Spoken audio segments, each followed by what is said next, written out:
John right at 657, which is essentially 957. He called watch Mara, Bitcoin pushing higher. And I know John has been trading Mara very, very nicely for the last couple of weeks. So I know when John, and John is an amazing trader, so when he calls something and I say, oh, I got to jump in there. So as soon as I saw this one, I looked at Mara. So it's again 957, exactly the same time. Do you remember that? So again, one more time. So the time that he called it is 657, which is the Pacific, within 957. So the time, here it is. So 957, as soon as I saw that the volume is coming, the price action was very, very bullish. So it came above the VWAP. I jumped in long very heavy at 32.49, added more, popped all the way up to 33.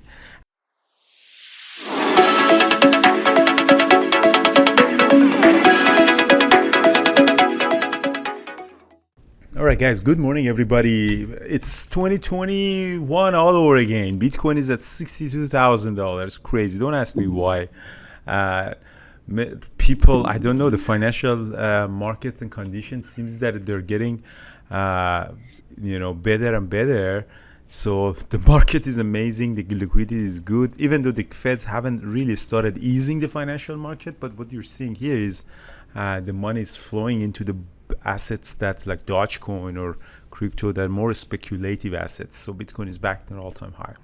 So today I traded Mara thanks to John, who called it right at the time.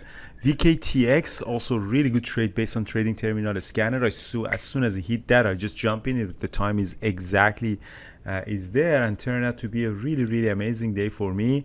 And I still have, and I added some TNA to my position, like 2,000 shares of TNA. I think IWM has potential to move up a little bit. Let's see how it's gonna really behave. But the main day trade was Tesla and VKTX and Mara. So three amazing trade that we did, and we're talking about $32,000 profit. But let's see how trading was. But before that, I came back last week from Vegas. I spent a lot of money in Vegas. I upgraded my hotel and stuff. So I was really looking for a good trade to happen. So what I want to do is I want to actually, in 2 weeks, I want to go to France. So from Chamonix they do a ski touring, and they're gonna, go all the way up to Switzerland to Zermatt. So Zermatt is where the Matterhorn is. So that's a very good 7 days ski touring. And what you do is actually you sleep in these huts that are really nice refuges in the Alps. So you sleep in there. So that's day 1, day 2, day 3, day 4, day 5, and then you end up at day 6 in Zermatt.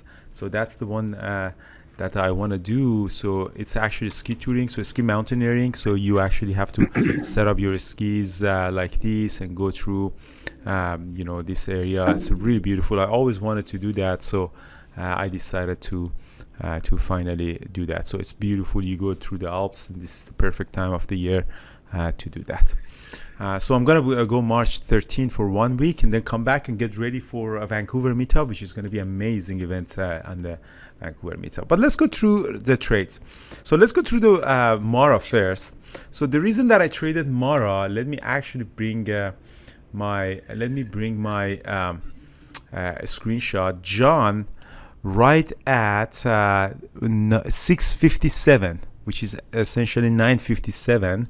He called watch Mara, Bitcoin pushing higher. And I know John has been trading Mara very, very nicely for the last couple of weeks. So I know when John, and John is an amazing trader, so when he calls something and I say, oh, I got to jump in there. So as soon as I saw this one, I looked at Mara. So it's again 957, exactly the same time. Do you remember that? So again, one more time. So the time that he called it is 657, which is the Pacific, within 957. So the time, here it is. So 957, as soon as I saw that the volume is coming, the price action was very, very bullish. So it came above the VWAP. I jumped in long very heavy at 32.49, added more, popped all the way up to 33. And I think we got some even big asks as well. Let me see if I have a screenshot. No, actually we didn't have that. So that was a really, really, really nice and amazing trade that I did with Mara. Very big size and took on that. And then we come to Tesla. Tesla, the open squeezed up. Really very bullish pattern. This candlestick is very bullish, so I went long. So I really wanted to get and see if we can break off this level. And for a couple of days, so a couple of minutes, really didn't do anything, and I just didn't like that. Is really not selling off. Usually when these breakouts don't happen, I just got out of it, and as soon as it happened, it dropped. So I flipped my position to the short here. So this is the place that I got out. I flipped my position to the short for a green to red. So it did go down, it did go red. I should have partialed that. It came back up. I got cold feet and I got a stopped out. As soon as I got a stopped out, it really went all the way to that level that I want. So that would have been a very, very nice move on Tesla as well. But unfortunately, I messed up on that. And then we came back up.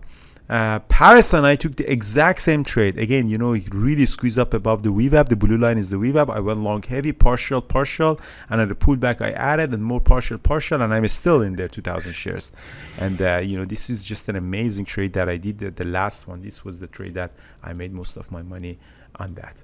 So what happened here on the trade that the Paris did? Let me actually show how Paris did. This is also really important. So Paris also tried to go long. It got stopped out at the open. That's fine. Look at this beautiful risk management.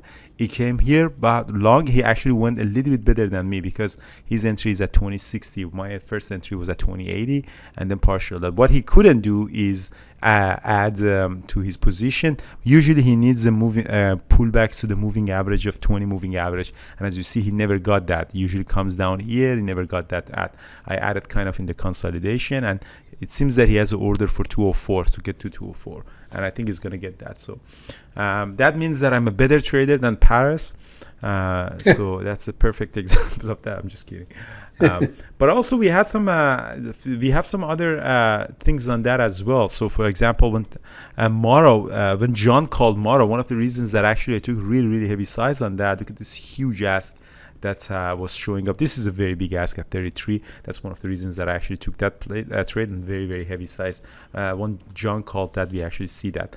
And the VKTX was another one that right at 934 hit the scanner, trading terminal scanner. And the trading terminal scanner, I said it in a way that we don't get a lot of signals, but when we do get the signals, they're very powerful. So as soon as I saw the VKTX, I jumped in there, and again at 943 also hit that 943 for VKTX. And let me show you the VKTX because I did take a big size on that as well. And as you again here at 934, as soon as it hit the scanner, I jumped in long 94 all the way up to 97. I took a little bit big size. I think I took like 8,000 shares of this one, and this was a mistake because this VKTX is very volatile. These are usually, you shouldn't really take big size on that. This is the first time I traded that. I didn't trade it yesterday. I didn't trade yesterday. Yesterday was also really active. These are really, we've got to be careful on share size on this one. It came back, got to stop me at the break even, and I did go back up all the way up to 99.41. It's the high of the day. So and after that I really didn't trade that. What else did I trade? And that's it. I think that's that's it. I still have 1,600 shares of Tesla. I added a little bit of TNA. This one more like a swing position. VCLT is the bond and TLT is the stuff, and then I have the SPY at VO. So it turned out to be a really, really good day. So today is Wednesday. We have a great webinar, I think, by Randy Howe. He's one of the best performance coaches that we have. Randy, actually, I forgot to invite Randy Howe to Vancouver. Why didn't we invite Randy Howe, or did we? So yeah, today Randy Howell. So building a rock solid psychology for facing the challenges of the time. He's a great speaker. Always get really, really good feedback from his presentation. So, and then next week we have Dr. Kenneth Reed. So actually, I think we asked Dr. Kenneth Reed. He's not traveling, but Randy Howell, we never actually asked. I might actually reach out to him today and see if he can come to Vancouver. Our Vancouver meetup is going to be amazing. We have so many guests, and it's just a really, really good day. Brian, what did you trade? Well, I traded a couple of the same things you did. I traded Tesla. I went long and used some 202.50 calls as well. Went long those. The trade that I did that you didn't do was I shorted Nvidia when it kind of rolled over around 9:45 and got it back down when it retested the low of day. Oh yeah, so you took this short. Yeah, you took this short. Yeah, Yeah, I right when remember it that. rolled. Yeah. Yeah, right in that area. Yeah. So that worked out pretty well. But yeah, no, overall it was a great day. I took the same trade on Mara. John pointed out you got in, and I waited for a little pullback, got in as well, traded it through 330 or 33, and yeah. So overall, pretty decent day. Amazing. Actually, I forgot. I did trade NVIDIA as well. So it squeezed up. I went long, went all the way up to 781. I didn't partial. It came down. I added more and was hoping to get another run. And I eventually got out of it at the break even because I just didn't like that. Or maybe a little bit of a profit. So I really didn't like the fact that we didn't get the breakthrough. And I'm glad because it dropped. And then here was the Brian that is shorted. So great time, guys. We had a really, really, really great trading day. Thanks for everybody who's trading with us. Yeah, if you haven't, I really want to increase our subscriber. And yeah, have a good day, guys. Sorry, I didn't trade yesterday. I was in the middle of a move from one apartment to another one, and still in Vancouver. And yeah, I'm glad that the move is almost over. And yeah, getting back into trading, guys. See you in Vancouver, guys. Vancouver is going to be amazing. I'm super excited for it.